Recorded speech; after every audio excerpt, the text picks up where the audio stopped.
আপনি কি জানেন বাংলাদেশে কোন সংগঠন করা সব থেকে বেশি কঠিন? আপনি কি জানেন বাংলাদেশে জামাত শিবির করা সব থেকে বেশি কঠিন? এর থেকে কঠিন আর কোনো সংগঠন নাই। কেননা শোনেন, জামাত শিবির করতে গেলে আপনার 5-6টা আইডি থাকা লাগবে, নামে বেনামে। আর সব থেকে গুরুত্বপূর্ণ কথা, যদি কেউ জামাতের বিরুদ্ধে বা জামাতের কোনো কর্মকাণ্ডের বিরুদ্ধে কোনো কথা বলে, এর মানে হাইনাদের মতো লাফিয়ে গিয়ে সেখানে গালি দিয়ে কমেন্ট করতে হবে।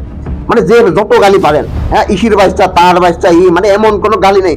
দরকার হলে আপনাকে গালি দিয়ে, দরকার হলে আপনার গালি আবিষ্কার করে হলেও আপনার গালি দেওয়া শিখতে হবে। গালি যদি না দিতে পারেন তাহলে আপনি কখনোই জামাত শিবির করতে পারবেন না।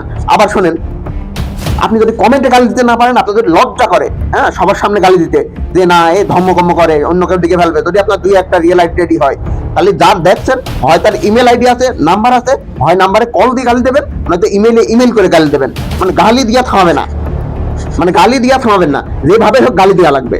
বাংলাদেশের সব থেকে বড় গালিবাজ সংগঠন হলো শিবির।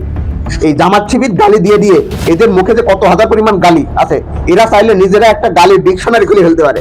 এত গালি বাংলাদেশের মানুষ আজ পর্যন্ত কোনোদিন শোনে নাই হয়তো। আপনি বিশ্বাস করছেন না? আমার প্রিভিয়াস পোস্টগুলো দেখে আসেন, বা আমার এই পোস্টে দেখবেন কত গালি দেয়। গালি দিয়ে দিয়ে পোস্ট পুরো শেষ করে ফেলবে। মানে হাইনার মতো লাফিয়ে পড়বে, গালিকে এমনি দেওয়া যায়।